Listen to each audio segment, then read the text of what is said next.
Hey, happy fucking Friday. I'm Gaye Ann Bruno, host and producer of Between the Sheets podcast. Welcome. It's been a crazy week. We're not going to discuss it. We're not going to talk about it. This show is purely going to be just pure fun and information and sex. Oops. But because we haven't done a sex show, I mean, really, ever. I mean, in my first and second incarnations of the show we have, but not this time. So we have a wonderful person with us. I can't wait to tell you about her. I'm sure you all know her and love her. Don't forget, you can call in 323-524-2599. We're on the first and third Friday of every month. Obviously, you're watching us. Tell your friends, share, start watch parties. I'm obsessed with my hair tonight. But I just want to introduce the ladies that are joining us. We have straight from the UK, our favorite Brit, Cara Noble. Hello. Then we have our sex kitten, otherwise known as Mara Shane. Hi. Then my BFF bud, soul sister, we get in trouble together all the time, Kimberly Sanchez. Hi, everybody. And then we have, she's sort of a floating co-host. She's been involved in the kink world for a long time. And her name, and I think you remember her, is Margie Duran. Hey, Margie. She's got some gloves and shit with some code. I don't know what the fuck it is. But I want to tell you, our guest is Mistress. I want to call you Mixtress because I used to be a DJ and I used to go Mixtress. So it's Mistress Justine Cross. I'm going to read this really quick and then I just want to get to conversation and mayhem. It's so much fun. She's a professional BDSM. I think I know what that means, but she'll explain it. She's a consultant, a lifestyle dominatrix, based in LA. She is the owner of both Dungeon East and Dungeon West, which are Los Angeles' premier dungeon studios. And they've been used for videos and photo shoots. She's got over 10 years experience. She's done print, radio, video. She was in Janelle Monáe's Make Me Feel video. And you were in the 2014 film Bound? I did not know that. I wasn't in it. I was just working on the consulting for it. Well, it doesn't matter. You were part of it. That's all that matters. She's been in tons of campaigns. She's everywhere. She is like the best. She also... I don't know. She's kink. She's her. She's perfect. And she's with us. So let us all give a warm welcome to Mistress Justine Cross. Woo! Hi, Justine. Hello. Justine, I'll start the craziness with the basic question, and then we'll go from there. What really do the initials BDSM mean? So BDSM is an acronym. And that stands for bondage, dominance or discipline, and sadomasochism. So to parse that out a little bit more, bondage is anything where you're restraining someone, getting tied up. That could be with like cuffs or rope. Dominance or discipline, anything where you are dominating, exerting power, control over someone. Sadism is the act of deriving pleasure from inflicting pain upon someone, and masochism would be deriving pleasure from receiving that pain. And you can be a sadomasochist. So, yeah. Well, I think I fit every single one of those categories at some point or another. What do you call somebody that likes it all? No, I'm kidding. A slut, a good time. My best friend. Come on down to the dungeon. Yeah. Mm-hmm. So how did you, 10 years ago, what were you doing before? How did you get into this? How was your path? Well, it was something that I did in my personal life. And then after college, I have degrees in literature and psychology. I moved to Los Angeles. I had a couple of pros in the scene. And then I just Googled Los Angeles and dungeon, and I started working at a commercial space. And I was there for about a year. And then it just kind of took off, and I just kept doing it more. I kept getting laid off from my vanilla straight jobs, and I just started doing it full time as a pro dom. Then I needed my own space. I got Dungeon West. That became its own separate business. That space was very booked and very busy and popular. So then I needed another space. So then I have Dungeon East. So I have sort of three businesses operating concurrently, but separately. They're three separate entities. So wow, you're a busy girl. yeah, yeah. Do they rent out for movies? I mean, or by the hour? How does it work? Yeah, they're rented out quite frequently for movies. Not a lot right now because of the quarantine. So we have been in a lot of porn shoots. So if you're familiar with kink.com, Evil Angel, those are like the bigger porn things that have happened there. A lot of smaller stuff as well, but there's been music videos. A movie Bound was filmed there. You know, and also just like a lot more like TV stuff has happened there. So we were on Little Women.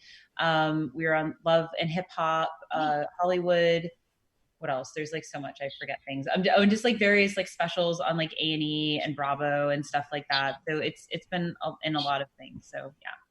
Everybody, you're watching Between the Sheets here on United Broadcasting Network. If you want to call in, please do. 323-524-2599. So anyone have any questions? I don't want to dominate this because you know I'm a dominator. So you guys, I know you guys have tons of questions because we talked about all of this prior to Justine coming on. So let's open up the floor.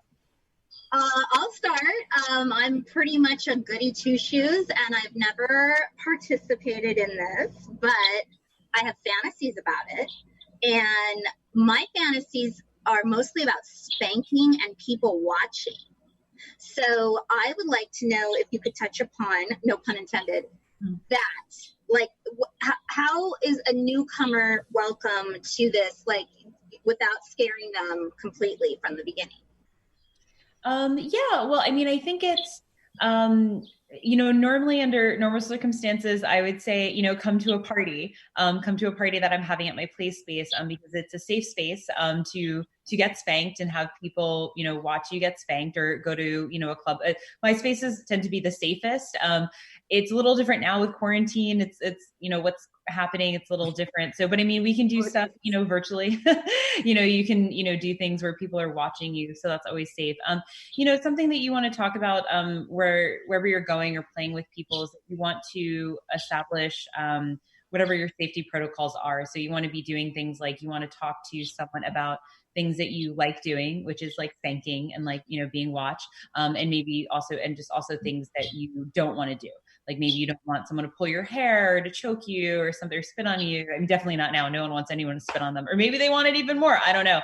So, you know, that's something to discuss. You know, I always tell people to use a safe word.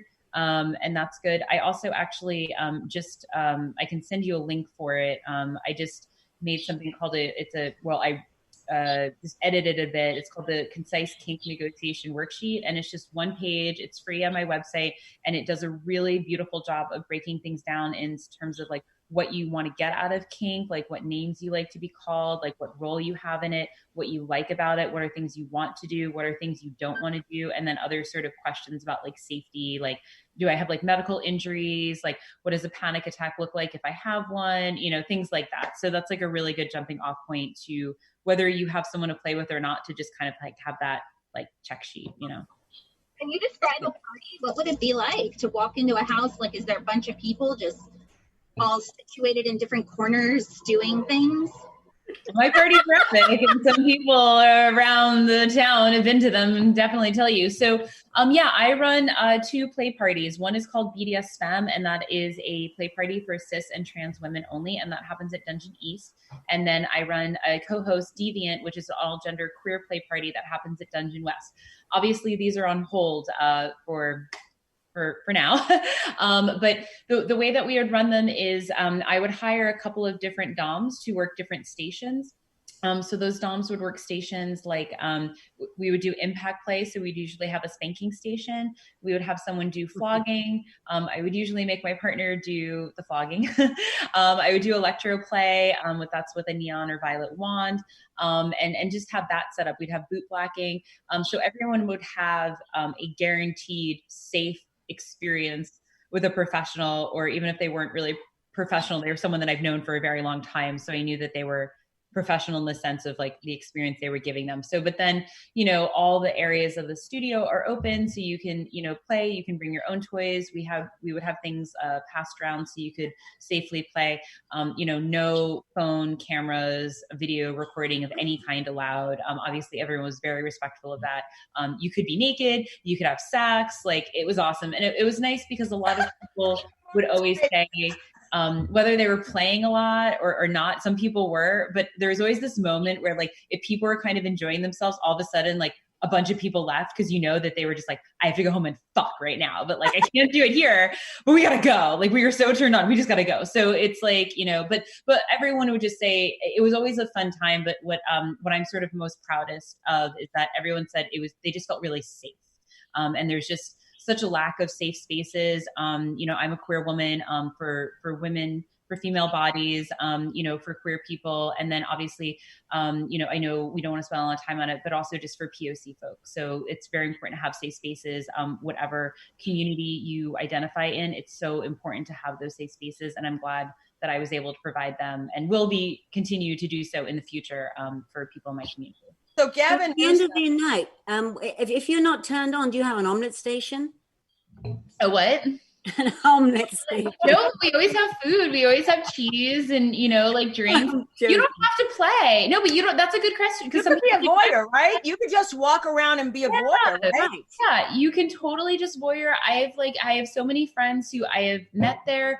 I have people who have like, you know, found their play partners there, their girlfriends, but also just like shopping buddies and like hiking buddies and just like craft buddies. Like, it's not That's just the answer. Okay, I'm in.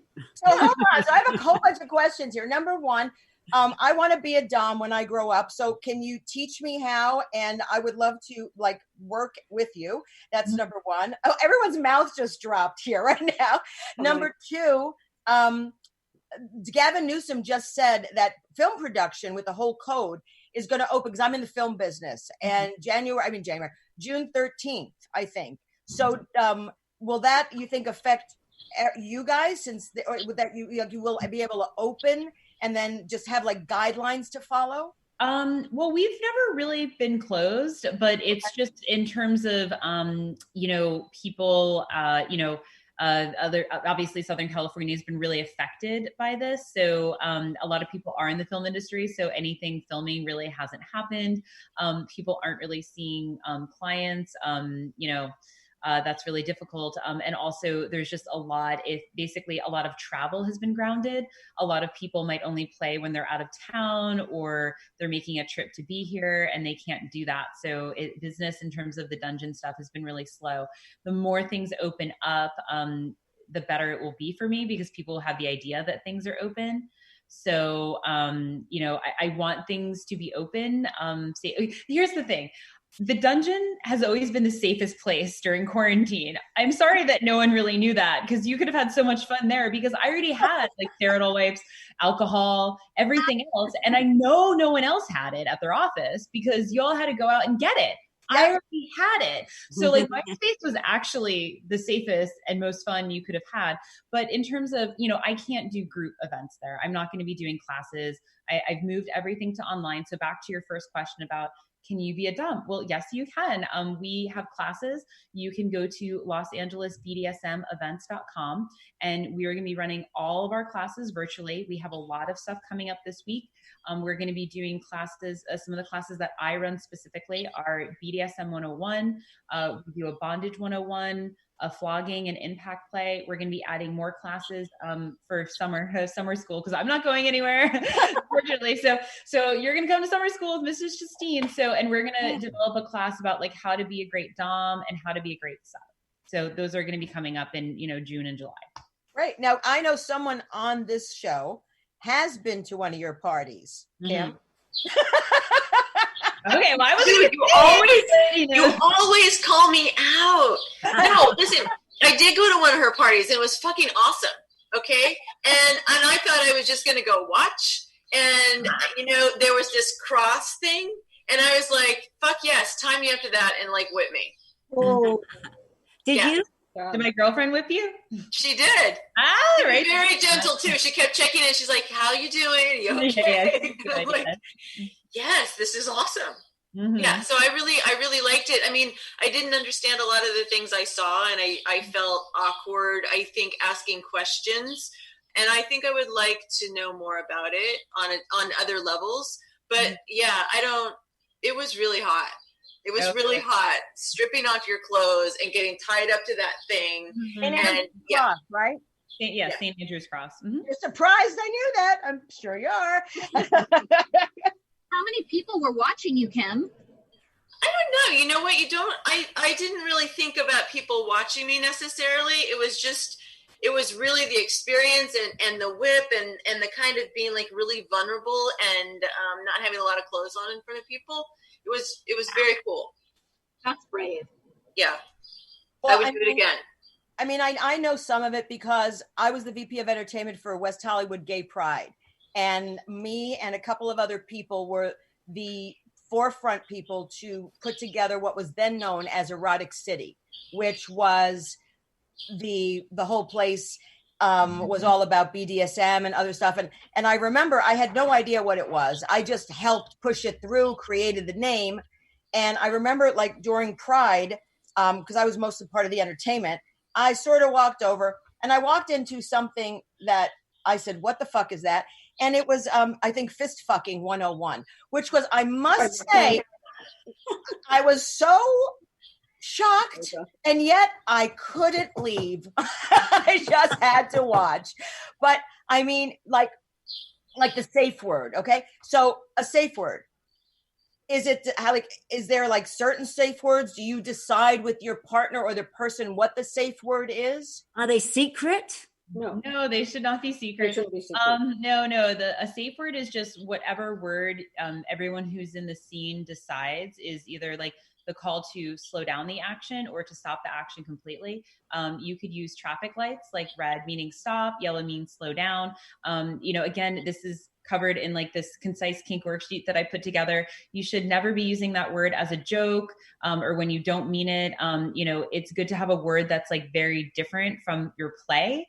That's why some people use something like popcorn or, sometimes in play parties or different public events, the house safe word is safe word. That way, if there's a dungeon monitor, well, there better be a dungeon monitor. If someone else hears that someone is saying that, it's sort of a group community consent to watch out for everyone. So that's really good. Again, at my events, they're fairly small and I have like about like 6 dungeon monitors. So it's pretty safe environment, as safe as I can make it. So, but yeah, safe word is very important. So. Sounds like a school, kids school, all these monitors. Well, you have to, right? To make people feel safe. Is that law? Is that law or is that just to make the evening go better? It makes the evening go better. I mean, again, it's like, if you think about like a good party, I am the hostess, but you want to have like, your best friends, like who are helping you like be like the mixers. So it's like, I have a few people like being the mixers, but also like they're watching out to making sure that everyone is doing safe things. And also they're not doing really dumb things like, having a glass of like red wine, like about to spill on my bondage bed, because that's going to definitely piss me the fuck off. So it's stuff like that. And it's like, making sure people are like, okay, checking in, like, do people have water? Like, do people have lube? Like all the fun things. So, yeah. So Margie, do you have anything to say? I'm sure you've been sitting quietly. I have, because I'm so fascinated. I haven't met you yet, but I've heard about your dungeon a lot. Oh, thank you. What the creators of the women's event called Desire Leather Women that takes place normally in Palm Springs every end of May, beginning of June. It had been going for 19 years and got canceled this year from COVID. But, some of the rules, general things the guidelines are safe, sane, and consensual. SSC is one so that's a common thing. So is it safe? Is it sane? And did you both agree? I wanted to mention some books. There's a woman named Dossie Easton who's been around. She's a psychotherapist in San Francisco. She wrote the book called The Topping Book, The Bottoming Book, The Ethical Slut, how to come out to your family when someone you love is kinky. That could be a good one to look at. And then she wrote one on spirituality and tantra, but I can't remember the name right now. I'm sure I'll think of it. So there's books. I wanted to mention Munches is a place to meet people. Those are safe venues where you meet in a restaurant, usually not wearing your gear, but every once in a while you find a friendly restaurant. And then I'm pretty sure you're not as thrilled with some of the organizations, as some of them have changed over the years, but there's some organizations in town too that are, bigger places. They have classes, hands-on classes where you can go get training. They have websites, they have groups. There's also FetLife, which is an online kink community. You can't cruise for people there, but you can certainly explore topics, ask questions. You might go into, I'm a new bottom room, and say, hey, I'm a new bottom. What have you experienced out there? There's a lot of things like that. Most dungeons will have, they're called dungeons, and they'll have monitors. Desire doesn't really have monitors. It's a wilder event. Have you been, or have you heard of it, Justine? Yeah, no, of course I've heard of it. I was actually planning on going this year before it got canceled. I mean, it is a different kind of event. It's generally not for newbies, as far as I understand, but they do have dungeon monitors because my friends have been them. So, but it is a more self-monitoring kind of space, but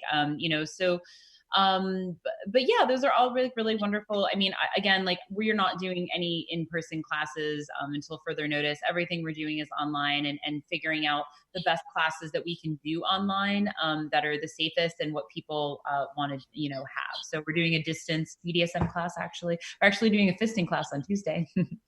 Oh, why? Sign me up. Yeah. I have no nails now. I can do it. Oh. Mara, I just totally embarrassed Mara. I love it. So I'm looking at your website now, LosAngelesDominatrix.com. And I'm looking under specialties and interests. Wow. Okay. Tease and denial, that's kind of what it is. It's exactly what it is, right? You want to tease someone with stuff, and you go, no. And that makes them more excited, correct? Yeah. Think about putting a vibrator on yourself in an area that you really very much enjoy to have that vibrator, and then having it there for a little bit, and then taking it away, and then putting it back and taking it away again, so something like that. I use that a lot.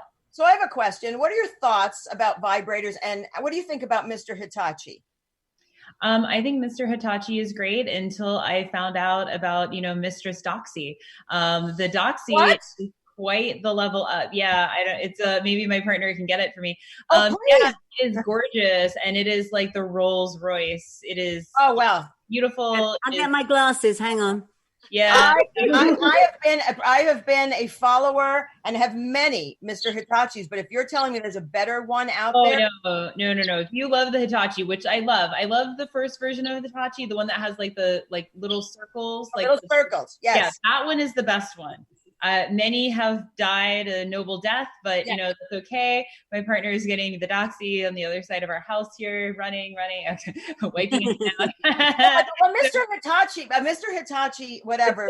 Okay, well, first of all, this is just absurd because it just comes in its own carrying case. That's very nice. We can't see it because of the virtual background. Okay, yeah, but it's fine. But, so this is. Let's see. It's hard to. Oh, there we go. Okay. Oh, it's black. Oh, it's not unlike my new microphone. Yeah. It's black. So hey, hold on. What is it called? I have to write this down for real. DOXY. And I have so many affiliate codes and promo codes right now, but I don't have one for this one. This is a $200. Can you hold it up in front of your body and then we'll see? Yeah, sorry. It's hard to, I never do this with the. Oh, okay. I love the color. Wow. Black, and they have ones in different colors. I think they have it silver, gold, rose gold, or whatever. But this I think is $200. I think it's British. So this is I think it was $100. Ara? So yeah, but this is really super nice, and everyone that's used it has just been oh my God, I thought I loved Hitachi. And then so the intensity is more than Hitachi, or more speeds? It's just smoother because it's with this, it's a plus minus, so you can gradually go up or down, and the Hitachi is just lower high. So yeah. And then you get to numb every once in a while. Yeah, and then it's just the Hitachi is awesome, but it's just not very pretty. It's just white, and this is just actually sexy, so that's nice too. Well, Hitachi really is a back massager, Sure. All right, so the next one. So they're not so noisy as they used to be. Are they as noisy as they always were? Vibrating. Yeah, this one's pretty quiet. And that's the other thing. This is very quiet, and the Hitachi is a little bit louder. So, yeah. But again, yeah, this is nice. So, okay, so the next thing, which I really don't know what it is, electroplay. Okay. Oh my God. That's a red for me. Thank you. Yeah.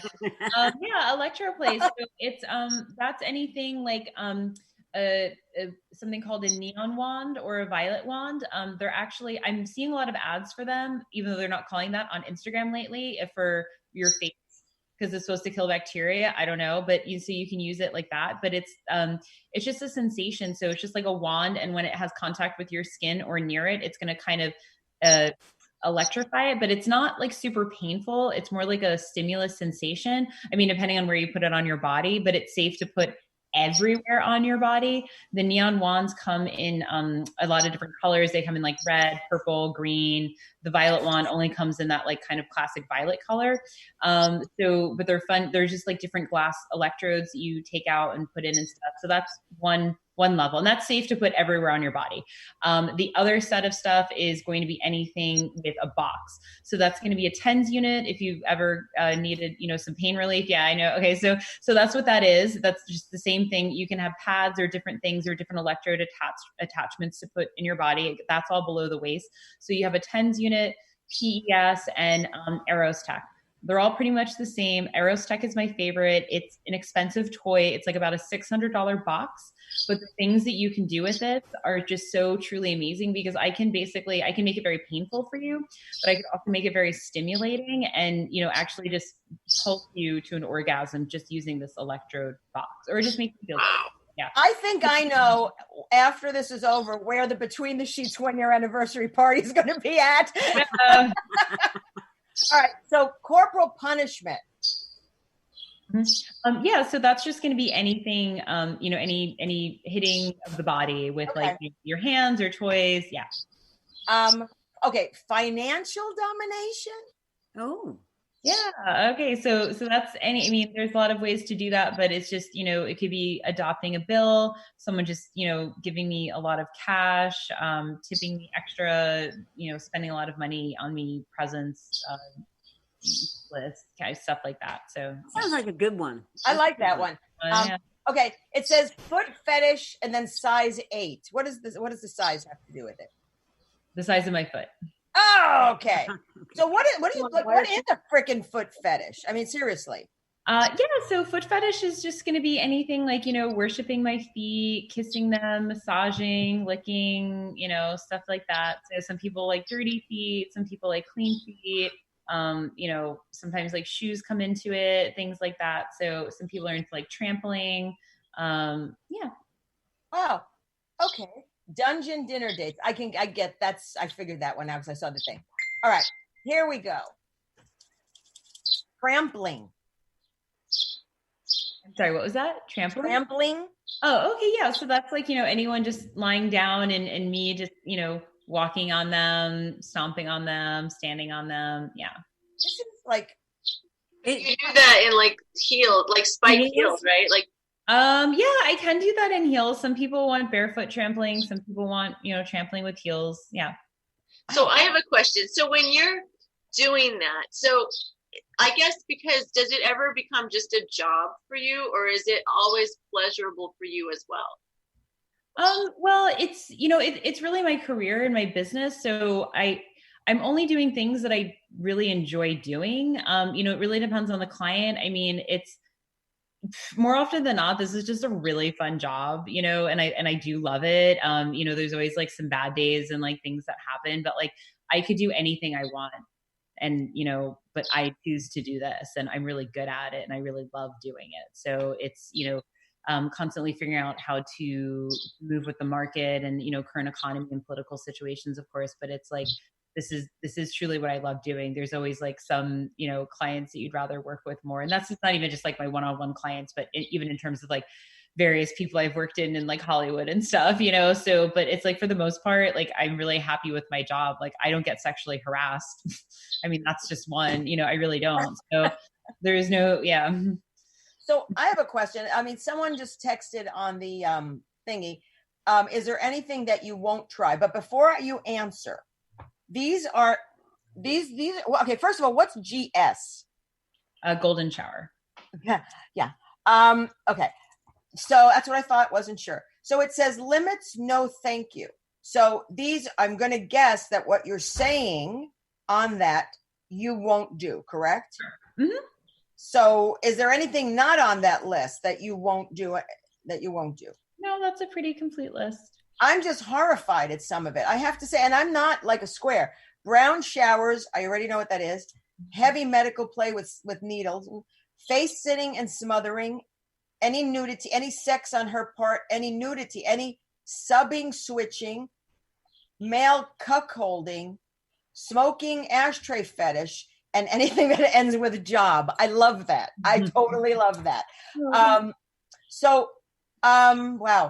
Really, people wow. All right, so let's get to okay, I never even thought any of that would be like something that people would want to do for pleasure. Although I have to tell you, red shower menstrual fetish, that as a woman, I remember like back in the day, like if I had my period and my partner wanted to have sex, I was like, fuck no. And they were like, yeah. I'm like, no. But like, wow. Okay.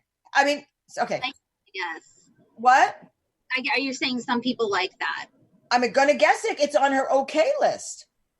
Oh. Okay. Right, Justine? Yeah. So, I mean, I think it's important that, when we're talking about kink and BDSM and sexuality in general, to something I say in all my classes is to throw glitter, not shade. And I know everyone's coming from a different level of experience and, what they like, but I just want to try not to kink shame people or sex shame people. And that's really important to me.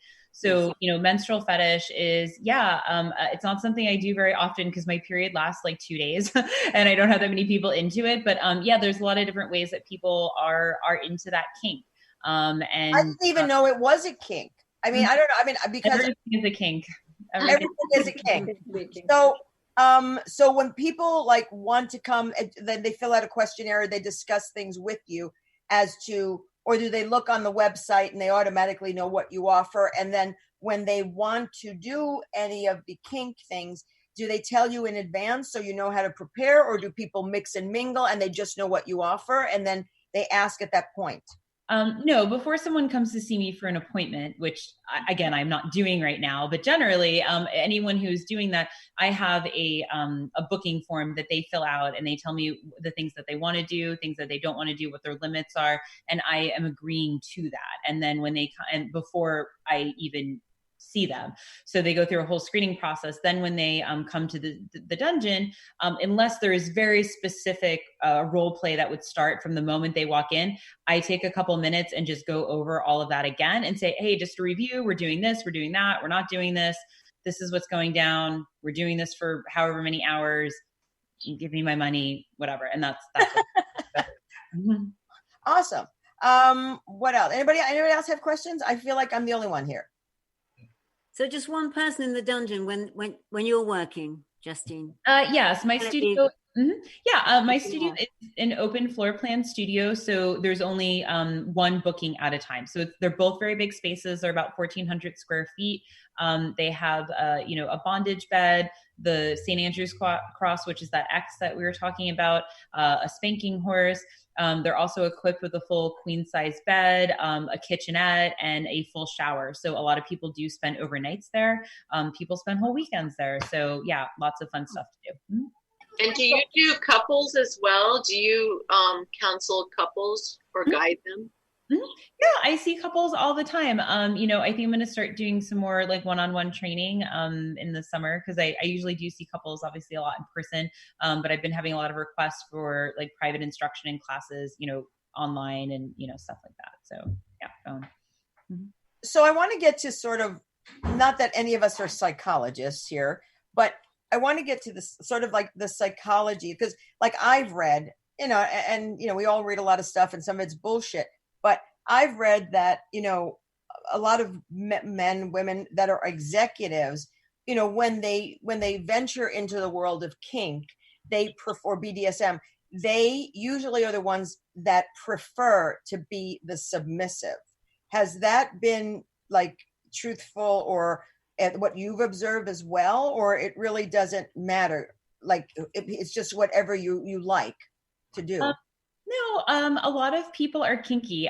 You know, the exec trope is just something that gets trotted out all the time because well, for many reasons, mostly because those are the clients we want. They have a lot of money. But again, it's I love your honesty. Thank you. Well, yeah, you're welcome. What can I do? I just tell it like it is. So the people who are accessing their desires and feel like they can have them are going to be mostly white middle-aged men for several reasons. One, because they always think they can get whatever they want, no matter what it is. Two, they have the money. Three, they have the agency. So these are going to be most of the clients that you see that are going to be coming in for this service. That doesn't necessarily mean that execs are kinkier or they're more submissive. You know, that's not what it means. It has to do with access and why they feel like they can do this. I can definitely say that I've been doing this in Los Angeles for like almost 10 years. And I've seen a big shift of the clients that come to see me. I've definitely gotten way more couples in recent years. I've definitely gotten single female clients. And you know, that has happened, and that has happened because like kink and BDSM have been out there longer. I've also done so many things in the community. Again, I've been running parties of my own and very much out there in the queer kink community. So people see me or they've heard of me, so they trust me, and like I have a lot of visibility. So that's been changing. I can also say that because I'm renting the spaces, I have this other sort of set of data that more it used to be only men calling me, again, just to book me and sometimes to book the dungeon, but now it's really half and half about like women and men both booking the space for their partner. So that's a huge change that like just in the last few years, a lot more female voices on the other end of the line who want to book the space because they're like, oh, I just saw this and it looked really cool and I'm excited about it. And that's super exciting to me. So that's shifting and that's changing. And I think that's so important because, women or female bodies are often like not allowed to have their desires or told to not explore them or have control over them. So I'm really happy that I'm seeing that shift. So per your clientele, I mean, I know you have parties. I mean, like your parties are normally mixed, like straight, gay, or is it like straight parties, then there's a lesbian party, and then there, how do you figure out how does it work? Okay. Yeah. Well, so the parties that I throw, I throw BDSM, and that's a play party for cis and trans women, but you don't have to identify as the GLBTQ fam, but you probably will before you leave. So, again, it goes back to like safe space. So like I do have women who come and they identify as straight coming to that event, because there just is such a lack of women only spaces to explore your kink and sexuality. So there's that. And then Deviant is an all gender queer play party. So you do have to identify as queer, but you can be any gender to come. Now, I will say every once in a while, a straight guy comes in and he's just really confused. Like I'll see him walk in. I mean, I very much explain exactly what's going to happen. And they think it's going to be like blowjobs and no, it's not. So like I see them walk in and they're like, oh my God, it's exactly what she said. And they walk right out. Or like, I had this like funny experience where like someone came in and like my co-host went up to him and they're like, are you queer? Cause this is a queer party and you have to be, queer. And he looked over and he's like, no, I'm not. But Justine, like she's straight, right? And at the time I was like just making out with my girlfriend and like throwing her against the wall. And he's like, oh, okay.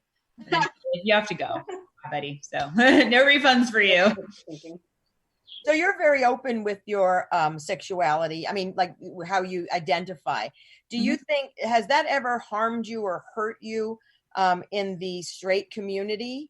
Because they're thinking, she's gay. Or do you think it doesn't really matter in the BDSM kink world? It doesn't matter because it's not something that I was never ever in the closet, but it was not something that was like sort of part of like my marketing or persona because it just didn't matter.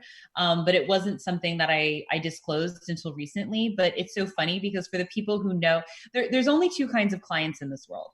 the kind of client who literally knows what color my toenail polish is right this second. And the other one is just someone who still calls me Justin. There's no in between. They either know everything about you, every single minutia, or they're just like, I think she might have hair. Like there's just no, so like I guarantee you that some of my clients like totally remember and know that I'm gay, and other ones are like, what? What's gay? Like they have no idea. So it really doesn't matter. And, you know, again, it's like, I just do things in my community for the queer community. So. Well, I've heard of you because of Kim and our friend and our mutual friend, Jackie, which is why you're here. And then of course, our other friend, Lisa, interviewed you. And I have to say it was a wonderful interview too. So we're not done yet, but I just want to say, I really do appreciate you being part of our community, doing what you do, educating as well as providing fun. And being on the podcast. So thank you so much. I'll say it later, but I just really, I'm learning so much. So anyway, so Margie, do you have anything to say? Mara, Cara? Got it. They rhyme. It like rhymes. Mara, Cara, Kim. Margie, what? Marguerite, I want to hear what Marguerite has to say. Are you not ordained, or are you queened, or you're something, right? You've been.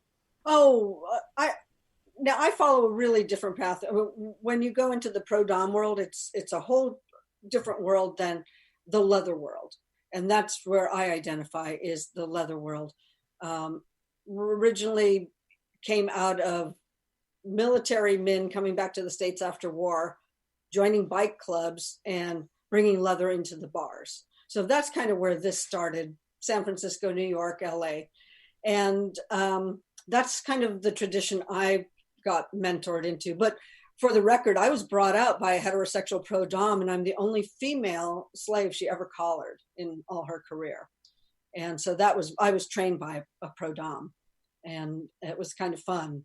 And she did it in just a beautiful way. But I did choose later to follow a leather path. And there's a tradition, Gaye Ann, for the record, everybody that does the original leather path starts out as a bottom. You get to learn how everything is done on you. And then after you've reached any proficiency in that, then you get to try the other side if that's what you want to do. And that's I've been a bottom for way too long. I think it's time I rise up. I'm a switch. I started out as I thought I wanted to be a slave. And I was part of the Temple of Atonement at Burning Man one year, which is a BDSM theme camp there. And I was a slave for a week, and by Friday, I was leaving Sunday. My head was saying, if anybody else tells me anything else to do, I'm going to scream. And, you know, I left with my collar because I didn't scream. But it's about tradition and about earning your right to walk further in that tradition. So we can go into the details of that if you want, but, you know, you have to remember it comes out of military and motorcycle clubs. So Justine, thank you, Margie. So Justine, I mean, obviously you're a dom. Have you always identified as a dom, or have you sort of done both? Or, I mean. Yeah, I've always identified as a top or dominant, a sadist. Like some people have very specific words that they use to identify. I really just use all of the top ones. So all of those, all the top things, Mistress. Yeah. Mm-hmm. So your partner, who came and brought you the doxy, I mean, she's not, I mean, I know she's there because I keep seeing you smile to say hi, but is she considered, like, if you're a dom, then she's a sub? No, well, you know, what we do at parties is we co-top together. So she is topping someone with me. So she is also a dom and does like flogging, and she actually teaches our flogging class and has flogged people and made them very, very happy. So yeah. I don't know what flogging is. Could someone please? You want me to show you? You have a flogger? I have one. Yeah, I have one over here. Justine, why don't you demonstrate on your girlfriend? No, I'm not going to do that. Okay, so this is this is a flogger. So this was a custom made one for me. It's like very soft. I wanted it to be like a Louboutin, so it had the red in the middle. So we don't do an impact play class, like, because it's the flogging, because it's hard, but it's just, so this was just like a whipping motion. So yeah. So you can do it if you do it really, really hard, besides that it'll make welts, I'm guessing, it'll hurt more, obviously, right? You can't, this is really soft. You really can't hurt someone with this. It's so soft. It's just like a massage. Like the things that I like to use canes or single tails or the electroplay stuff that we were talking about, paddles, stuff like that. This just feels really nice. You can get floggers made out of different kinds of leather. And like I have a goat skin one that's extraordinarily stingy, kind of like a single tail. Yeah. So, and then you can get heavier leather that can actually leave marks, like buffalo hide. And deer skin might be the lightest one that you can make. It's got a great sound. You could beat somebody for days and not hurt them, but it sounds fabulous. Okay, so I have a question, because Margie, you said the paintings behind you were done with single tail. Well, you were talking about that. You were talking about the pride, right? I'm going to show you this green. This painting was all these paintings were made by a gentleman named Mark O'Keefe, and he made the green one at LA Pride for me. He let me pick the colors, and then he takes one particular single tail and he puts the ink on with a single tail whipple only. All right. What I want to know is, what the hell is a single tail? It's a whip with just one end, one tail at the end. Okay. So you saw the flogger she had, maybe has like 20, 30. I like that one. That looks pretty. It softer and gentler. Okay. Yeah. Here's the single tail. Yeah. Oh, okay. Signal whip. So, sorry, I have like the screen. So, and this has little tail. So this is going to hurt. This is going to leave a mark. And it'll tear the skin. Yeah. Ooh. The good part about the end on that, just for the record, is that the end can be taken off and given to the bottom when their blood is drawn, so that you don't have to worry about mixing blood. So that's part of the safety. Yes. Our cat also really enjoys having like new ones. It is a $400 cat toy. That's what this is. What's your cat's name? We have two cats. I have Maddie, and she's sitting over there on the couch. And then we also have Jade. Jade is the one who loves the single tail the most. So she's very excited by that one. So we have a lot of sometimes we'll just it's so funny because I have two dungeons, but it's we'll just take our whips out and we'll just practice here. And we're like, God, what do the neighbors think? Because I always have all the windows open. I'm like, oh, maybe I should shut them. I'm like, whatever, give them a thrill, So we're just practicing with our single tails and whips. So yeah. So you have east and west, right? Is it west side, east side? Is that in LA or? Yeah. So in LA, Dungeon West is located based in Mid City. And then Dungeon East is located in downtown LA. Very cool. Mara? Ask you something. Sorry. No, Mara, you. Okay, so all the stuff I've seen on TV shows when it comes to this topic, it has something about it has to be degrading to be really good.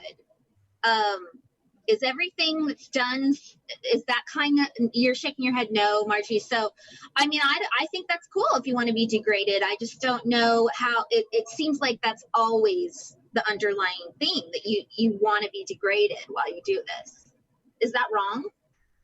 No. Again, that's just something you're discussing with the partner that you want to do this. There are a lot of scenes that include degradation or humiliation, but a lot of them don't. A lot of them can be very positive and uplifting, a category of just empowering someone. And it also just doesn't have to, even though we talked a lot about dom sub where there is a power dynamic, sometimes it's not so much a power dynamic. It could be on the same level of some people just want to worship your feet. So they just consider themselves a fetishist. But they don't necessarily consider themselves a submissive fetishist. So, someone might just want to have a conversation with me, very normy, and just talk to me and worship my feet. But someone who has a submissive foot fetish, might want me to order them and yell at them or tell them to do a better job. And because they consider themselves submissive as well. So it's just really choose your own adventure of what you want to do and how you want to explore. Well, that makes me wonder if it ever gets into leaving the dungeon, like I've seen on TV shows where they like Drop Dead Diva had a great episode where this guy was suing his dominatrix, but it was all a law firm thing, but he was getting off on the whole, that's why he was suing her. And so anyway, they were talking about how she'd make him go outside on a leash and, you know, sit in the front seat like a dog in the car and all that stuff. So I know this probably is really annoying to hear from, because I don't really know much about it, but I'm thinking, does it leave the dungeon? Is it allowed to play out with, maybe not with you, but like, do couples take it elsewhere? Like, yeah, I mean, people can definitely do public play scenes. Something to keep in mind is that, you know, you and your partner or people involved in the scene are consenting to the scene, but like people outside of your scene aren't consenting to it. So you want to be very careful and do things that like are okay in the consenting public. Like, for example, like I tell people, you know what, like if you want to like, you know, put you on a leash and walk you around, that's going to be okay to do at like pretty much any Hollywood club, anywhere in New Orleans. That's not going to be okay to do in like Woodland Hills and like, you know, the Whole Foods. Definitely not. Like that, you know, you have to like know your audience and know what's happening. But there's a lot of things that you can do like that are sort of like kind of like, you know, fucked up, but like no one would know that's like part of a scene. You know, like I've been out to dinner with people and like I would order for somebody and like I went out, one of my favorite things that I did is I went out to dinner with this like very well-to-do German gentleman, and we went out to this very nice place and I ordered for him, and I ordered him like the shittiest Zinfandel and like, you know, just basically like almost something off the kids menu. And then I ordered like the most expensive thing for me. And then when it was time to pay, he like took out his wallet and I'm like, give me that. And I was like, I took money out of it. So I was like, this is for me. Okay, that's for you. And, you know, so it was like fucked up, but it wasn't like so fucked up and weird that like, it was like sort of violating like the waiter or the people around us. Like it was like, okay, you know, it's like, but it's not okay to do things like that someone might not understand is part of your scene. Like I wouldn't go outside and slap someone in the face, you know, because that looks like assault, and because it is, you know, so it's like, you know, you have to understand like what that means. So, and what's going to be okay. There's ways to do it covertly. And so exactly. I remember doing a whole training in one of my training academy things about covert play. Things you can do that people can't see. Like you put a rope harness on somebody, and you know, if you tie up a male, you might tie up the balls really tight and make them walk. Or you could have a rubber band tied to their balls, and every time they take a step, it might pull on them so that they're hurting themselves as you go for a walk. You know, you can do things like that at Disneyland. Right, exactly. Yeah, there's a lot of different things you can do, you know, or, you know, just like certain words you could say to someone and they have to react a certain way, but it doesn't look weird or different to someone outside, but it's just the control. It's just like, you know, like a lot of things I do when I'm out to dinner with my, whenever that was out to dinner, God, remember those days? Jesus. So, you know, like I will always like tap my glass, and, you know, then it's like my submissive has to pour water for me, or I need a drink. It's just like, why am I tapping my glass? Why are you not on top of this? Like get on top of this. So yeah. Well, it's like a secret little thing. Yeah. It's training.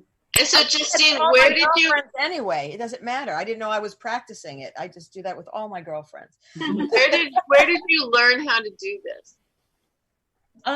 You know, I learned a lot from, honestly, I had a lot of boyfriends or play partners that identified as male and switches. So they were able to teach me so much because they understood from both the top and bottom side of it. So I did that. I never mentored under anyone specifically. I have read many books. Like I have read all, like, you know, the Dossie Ian books that you recommended. I've been to many classes like Midori and things that were at Pleasure Chest and Stockroom.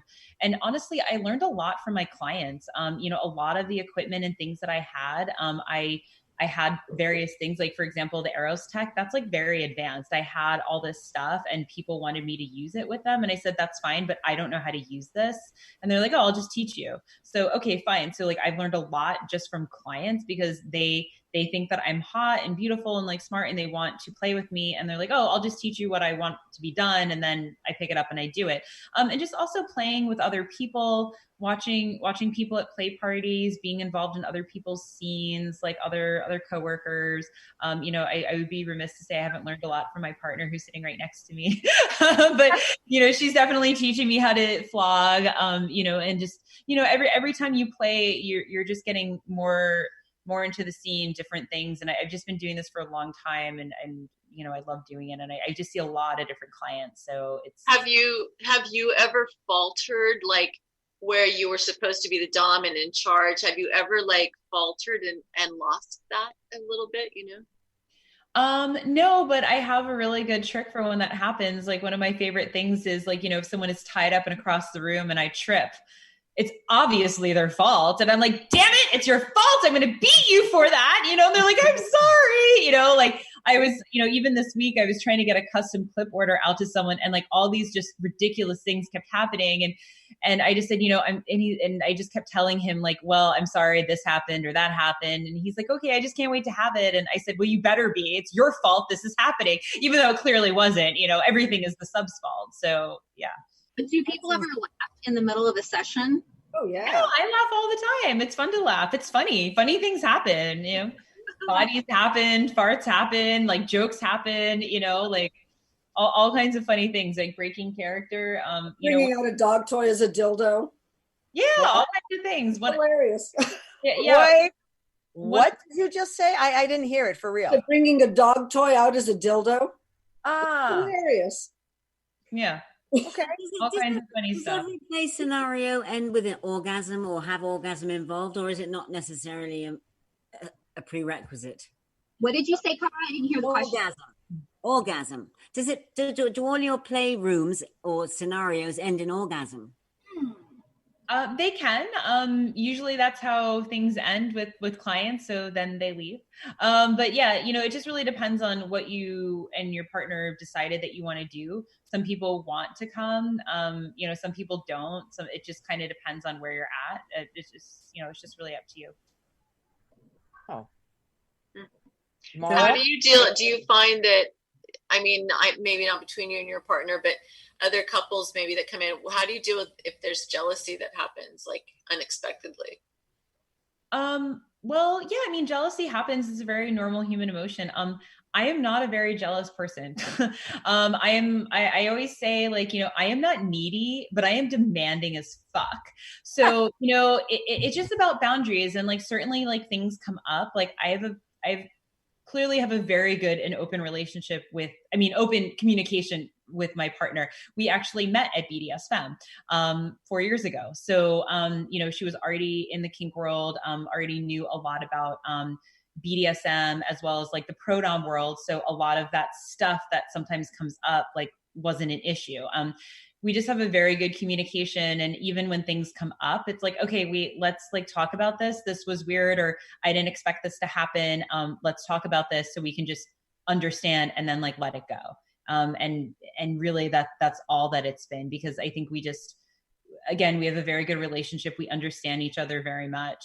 You know, I always tell her, I'm like, I'm going to flirt with everyone, but like, I'm going to come back to you. So she understands and knows, and like different things have come up while we've played with like people at our events and parties and stuff. And, you know, I'm like, I want to do this thing. And she's like, okay, I don't know. And I'm like, okay, I'll come back and check later. And then later I'm like, I'm going to do this thing. And like, you know, like, she's laughing because the thing that I'm talking about is one of our friends, it was her 32nd birthday. So she wanted to have 32 fists, like, you know, all night. Right.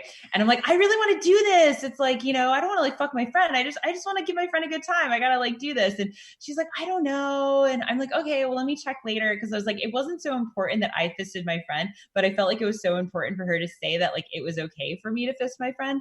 And so then she's like, okay, cool. And then like, when I'm doing it, I hear her cheering me on. She's like, yeah, I was so proud of you. Like, you did such a great job. So yeah, it was like fun. But it's just like open communication and just, you know, checking in. And even though we've been together for a long time, we still check in with each other about like what we want to do, like with each other, like what we want to do with other people, what kind of play is going to be okay at a party. And we always check in to say, hey, I just want to keep the communication open and know that relationships change.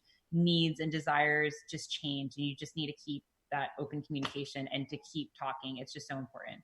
Is there like one thing that like that she will not, or you will not allow her to do, period? No negotiation, just absolutely don't even come to me and ask me.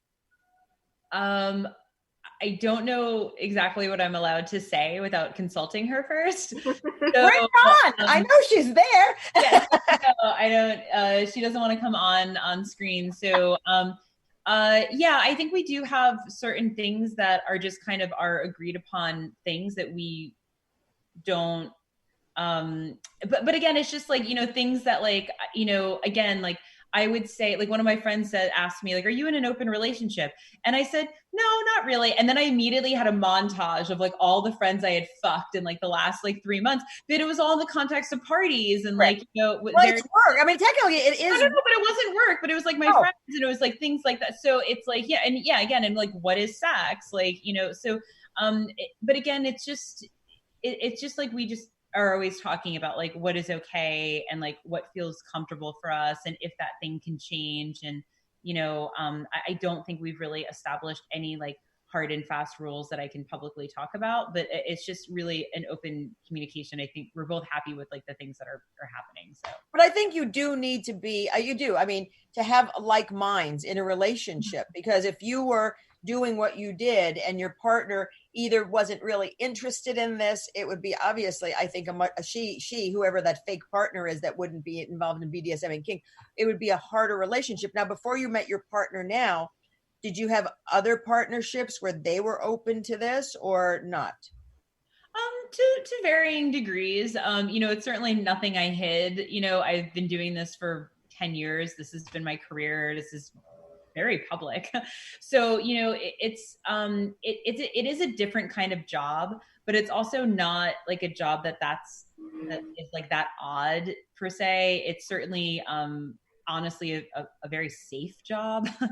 It is a very public job. It is a sexy job, but it's like, now that I know so much about kink, like you have no idea how many people are getting off in the dentist chair. You just don't know. So it is different.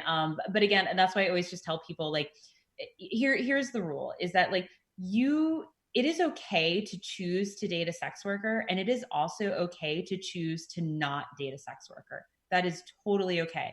But what is not okay to say that you're dating a sex worker and then to shame them about their job, or to make a lot of limits or take away a lot of the things that they want to do for work. And with all the partners that I've had, we've discussed about like certain safety things or certain safety concerns, sexual practices, like, and some things might have come off the table with different partners that I was okay with, that we discussed. That just changed with different partners. But like, no one could come in and say, by the way, I don't want you to like this Mistress Justine Cross thing. You can't do this anymore. Cause I'd be like, no, that's not happening. Thank you. Next.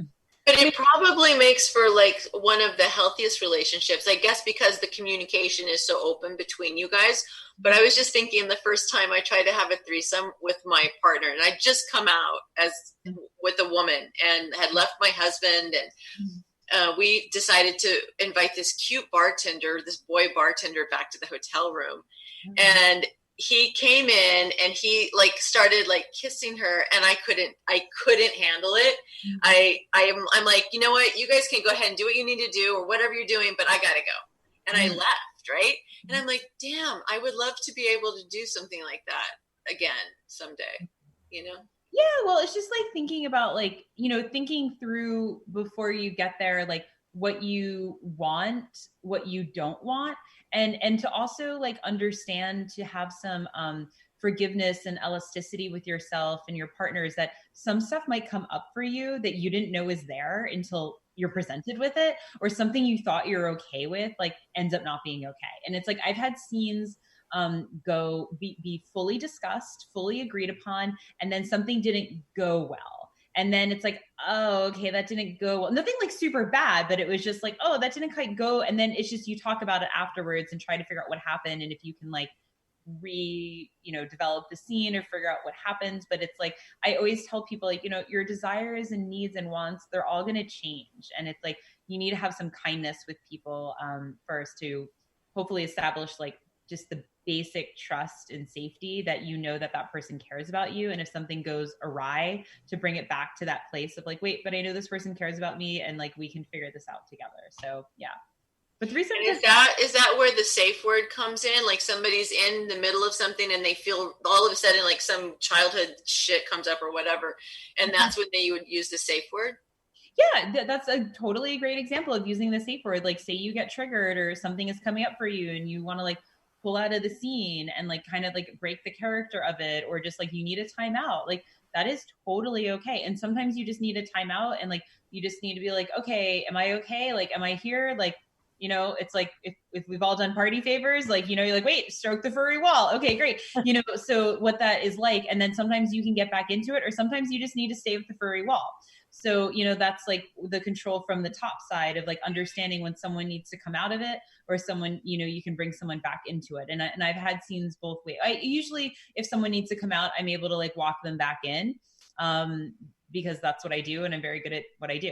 But sometimes people are like, you know what, I'm just not into it because, you know, I can only do so much. You know, I've had people come in and like, they probably had shit days, who knows what's going on. And like, they think they're into it. They're all into it. And then they're like, I just fucking can't do it. And it's like, okay, that's cool. You know, there's only so much I can talk you into. So yeah. Wow, I'm loving this education. It is 8:11. Yes, we are almost like through an hour and a half. And Justine, really, you're amazing. People, if you want to get last minute calls, it's 323-524-2599. It's actually a good thing, Justine. When I think that people get bored, they call in a lot. But when they don't call in, it's because the guest is fascinating. So you are, and may I add, you're absolutely stunning. They told me you were, and now I see it in person. You are absolutely beautiful. And your partner who popped in before, beautiful as well. You make a beautiful couple. Oh, thank you. Yeah. Well, I when I talk, I hope people are taking lots of notes. I just want to say again, if you want more stuff happening, like, you know, we are going to be doing a full lineup of events for online, and you can always find them at LosAngelesBDSMEvents.com. And then also, you know, this is Pride Month, and you know, a lot's been going on right now, but it is still Pride.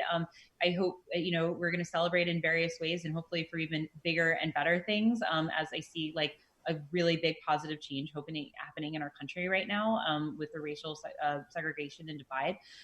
But you know, we are doing wonderful things. I'm doing an LA Kink Pride event. So all of that is coming up this week, where we're doing it virtually, or how is it being done? It's all online. It is all through Zoom. So we have, there's going to be a pet play mosh.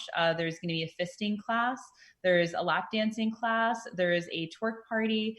Someone is doing a class with cactus called Succulent Sadism. It's about playing with cactus and that kind of stuff. We have a rope class because we must. What else? There's so much. Oh God, there's a flogger making workshop.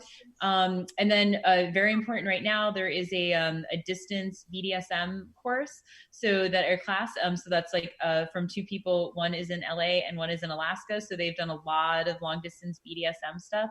So that is happening. We're also having a guided meditation about like for kinky queers, and thinking about like what you really, really want, and you know, getting in touch with your desires and wants and needs. So that is going to be lovely. I think that's it. And what's the website for that they can sign up for? Yeah, so the website for that is lakinkpride.com. There is a full lineup of classes, and then we also have all queer-owned businesses on the food and drink page. So I know when we started this, we weren't sure what was going to be opening up. Some stuff is opening up. Some stuff is just going to still be delivery. I have a lot of like mobile bartender stuff on there. So, and there's a lot of discount codes for our vendors. So if you want to get some new toys, we have at least 15% off of a lot of really awesome stuff. So yeah. Well, that's the website I'm going to. Exactly. There you go to LA Kink Pride. We have all the fun stuff there. So all the food, drinks, classes, you know, toys. And then, and also for almost all the classes, there's going to be giveaway prizes for everything. So it's all at my dungeon now, because I just did a little IG live about it. So I can't show it to you, but there's a lot of vibrators and lube and toy. Yeah, a lot of stuff to give away. So you're making me so happy. What date is this? Well, it kicks off this weekend. So we're starting it on Sunday. Tomorrow. Oh, Sunday. So June 7th. Yeah. But all week. Mm-hmm. Wow. All right. So my other question for you is, you've got the 2 dungeons, you're doing these classes. Where do you want to take this? Like, what do you want to do? Like, where do you see this going for your future expansion? Yes, well, COVID certainly put a wrench. So yeah, the things that I'm working on now is that I do want to take this on a show level because I want to bring like kink into people's lives and go more into consent and things like that. So I'm doing a lot of like things on TV and stuff like that, and I want to have more of my own show. I have been getting more into the education of things, and also just event throwing. So that's what I've been doing, and I've been wanting to take it at a bigger level. I don't know if you're familiar with disco dining. So that's a really beautiful event put on by my friend Courtney. So more BDSM kink events like that. So, but for now, really reaching out to people virtually has been lovely. I didn't think it was gonna be so wonderful because I love people and I'm such a social butterfly and extroverted. Like I go out like every night of the week. So this has been strange for me. Him and I too, but it doesn't seem as interesting as going out like you go out. I don't know. So, but, doing the classes that because we've been running classes like for the last 3 months anyway. So we've been doing that and we've had people all over the country and all over the world. And it's really opened my eyes to just like, some people are like, we just don't have, well, for 2 things. One is that a lot of people said that it's just so much more accessible for people who have like either disabilities or unable to leave the house or they can't get a ride, or to be quite honest, like LA traffic is just the worst. Yes. So, people are like, oh, it's going to take 5 minutes. It's going to take 5 hours. I'm never going to make it. So, so we have a lot of people doing that. And then also a lot of people are like, we just don't have this class happening in like my small town, in the middle of the country, or, we've had people from literally all over the world. So we've had people from England and Australia and I think Ireland. And so that's also been really wonderful. So I'm like continuing to build my empire here. So you're touching on one or two of the good aspects of what's gone on in this crazy world right now. And so do you think you'll keep carry on with some of those online classes and get-togethers? Yeah, I think the social ones aren't really my forte because that's just really hard because I think the social ones only really are great if you it's like a DJ dance party. And I've been to a queer Seder online. That was like the best because it's very regulated. That was the only like good social one. The classes are really great online because I can put up a PowerPoint, you can see me, I can answer questions, and people can also type. So that's great also because, again, sometimes people have questions, but they want to be anonymous. So then this is an anonymity for them.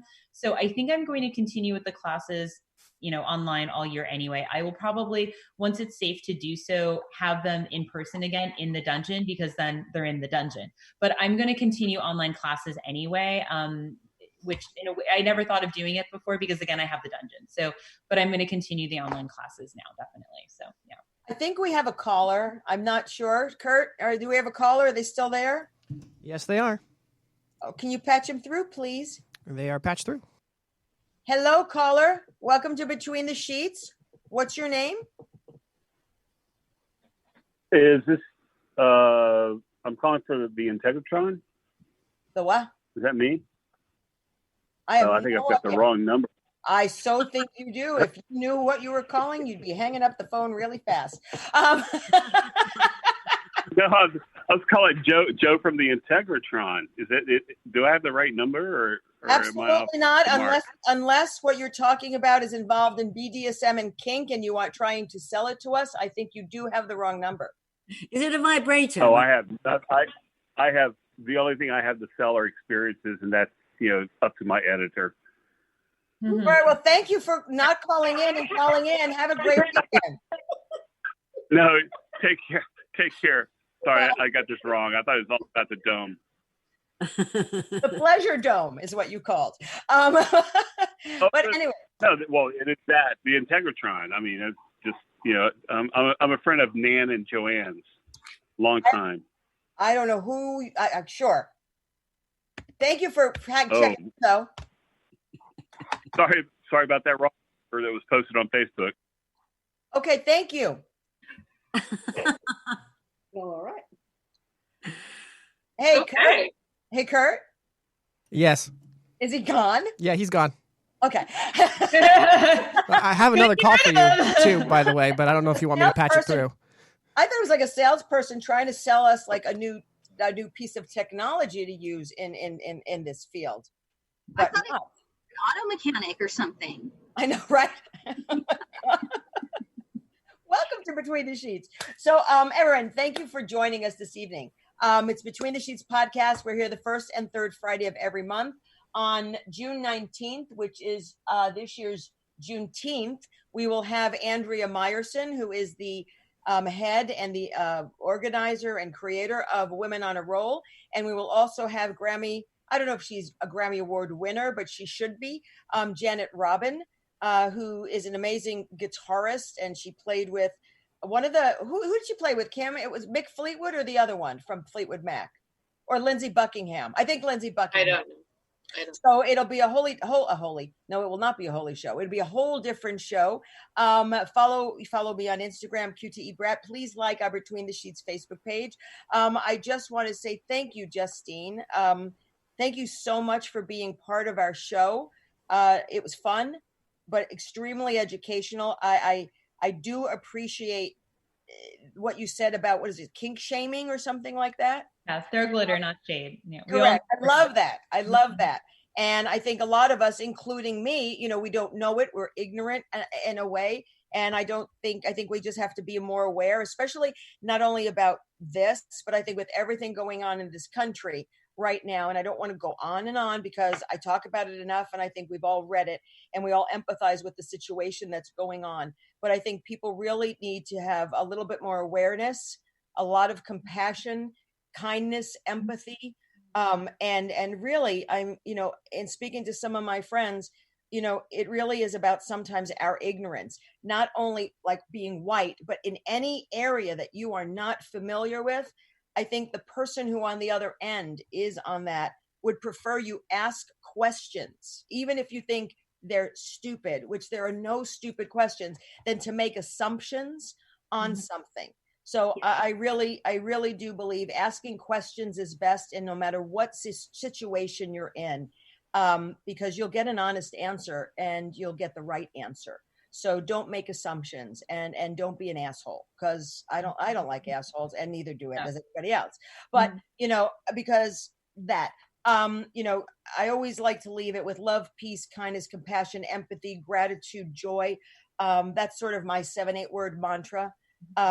It's all about self-care, self-love. To do anything in this world, you have to start with loving yourself. And I think you do, Justine, is why you present yourself not only as a dom, but I think just as a confident woman, because I think you take away all and every one of your titles. I think you are a grounded, centered person. So I appreciate that in you. And I think that is why you have the ability to teach and be open-minded. So thank you for what you do, not only in the kink world, but in everything else that you put your hands on. So I appreciate this. And I'm actually looking forward to LA Kink Pride as well. Oh, thank you. Thank you so much. I really appreciate those words, Gaye Ann.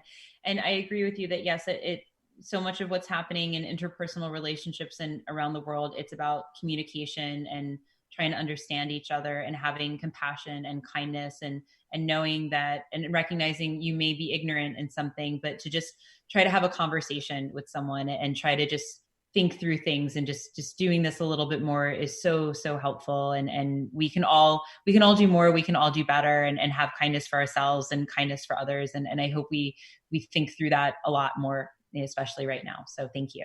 Well, thank you.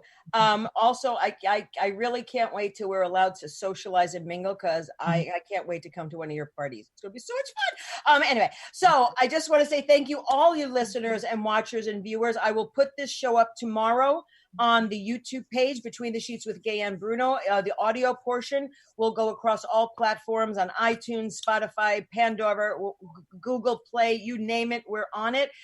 I really thank you for supporting us. We have a gazillion viewers and listeners strong. I wouldn't be able to be where I am without the lovely women, the rotating co-hosts. And tonight, it's Cara, Kim, Margie, Mara, and then of course, Kurt. I thank you all for being part of this team. I love you all, and I do.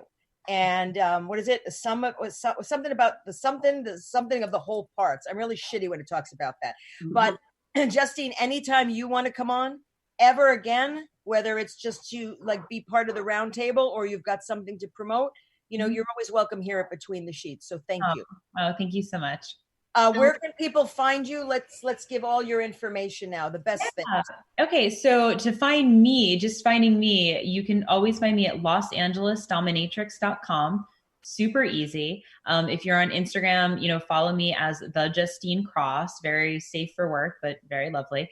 And then all the classes, you will always be able to find them through LosAngelesBDSMEvents.com. We run everything through Eventbrite. You will always be able to find it there. Right now, all the classes are going to be on a sliding scale basis. So I know things are hard for people right now. Stuff's going on. We made them sliding scale. It's very accessible for everyone. And then for the next week, LA Kink Pride. So just go to lakinkpride.com. We have an awesome lineup of people. We have stuff to give you. Can you imagine me in the middle of quarantine just asking for money and getting dildos and getting dick? I got it. I got a lot of it.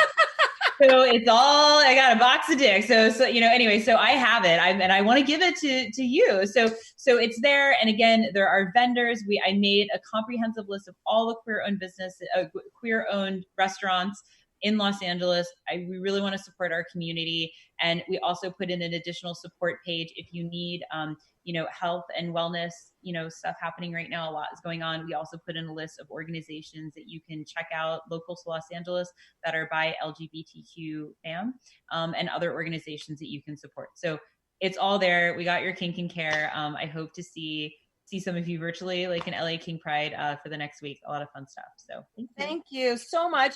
Cara, where can people find you? What are you doing? What are you up to? Oh, Facebook, Cara Noble or Cara Noble Voice for my voiceovers, or also a questions and answer on Quora.com. Quora.com. And Kimberly Sanchez, where can people find you? Right now, just Facebook and Instagram. I am still working on the website, and as soon as that's up, I'll let you all know where that is. Kim's going to hopefully open up another restaurant soon. So we're hoping. Kim is a chef, by the way. Just fabulous chef, the best, amazing food. Thank you. Get together and have a party. Food. Cara's our token straight woman, and she says that no one does potlucks better than lesbians, and that's the truth. Mara Shane, what are you up to? Where can people find you, sweetheart? I'm on Facebook and Instagram. Facebook and Instagram is Mara Shane, and I also have a page for my art designs that I do. It's called Custom Designs by Mara Shane. Thank you. And Margie, what are you up to? Where can people find you? Well, I'm on Facebook. I'm an acupuncturist. I just started practicing in LA when we started to shut down and moved from San Diego. So you can find me around. Look for me in some of the kink events when they open again. Hold on, can you see this? I got Marge's size yesterday. You still got to cut much. Yes, you do. Good job. Nice. And I kept saying yesterday, she's massaging me and cupping me. Can you just do it harder? And she's like, I am. I have a tolerance for pain, obviously. So, hence, check. But Justine, thank you so much. What is your partner's name? My partner does not want to be identified. She is adorable. I want people to see you two together, because if people saw what we saw before the show, you are like the Ken and Barbie of kink. It's amazing. She is a camera shy. She doesn't know what name to go by as we sort of figure out this journey. But she is a very, very supportive partner behind the scenes and loves seeing me in my full peacock regalia. And we were just shooting earlier today. And what a hard job she has. She has to make sure my skimpy lingerie is on straight. And isn't this terrible? I just feel so bad for her. She's just working so hard, and I'm just prancing around wearing just a mess. Nothing, just a mask. Like I said, I work at a network. I'm photography. If you ever need an art director for those shoots, I'm not being kinky. Seriously. I seriously have been there for 31 years. So if you ever want to brainstorm ideas, I'm your gal. All right. Well, thank you, everyone. Thank you, Kurt, for manning the boards and everything for us. Hey, everyone, I don't know. Maybe on the 19th, I'm thinking about it. Maybe a few of us will go into the studio and the rest of us will Zoom in. It depends on what the laws and rules are, but I love the Zoom, but I miss you all. So everyone out there, please be safe. Please be well. Still follow some rules if you need them. Everything is done in peace and love and kindness. Love your neighbor. Just love. I think really it's all about love. So have a great night. Have a great weekend. We'll see you back here on June 19th at 7 p.m. Pacific on the United Broadcasting Network. And I'm going to go online and buy that Doxy thing soon because I'm really wearing out Hitachi. I must put him to rest. Yeah. But I just want to say, all of you guys, thank you so much. I love you all. Please be safe. See you in 2 weeks. I do my Facebook live chats every single night at 7:30 Pacific on my Facebook page. 10 to 15, 20 minutes. I sometimes ramble. Thank you. I mean, about 400 to 500 people watch it nightly. I am flabbergasted by that. But I appreciate all you do. Please do watch parties. Please share this show. In gratitude to all of you here and all of you online watching. Thank you so much, everyone. Peace, love, happiness. I love you and namaste. Namaste.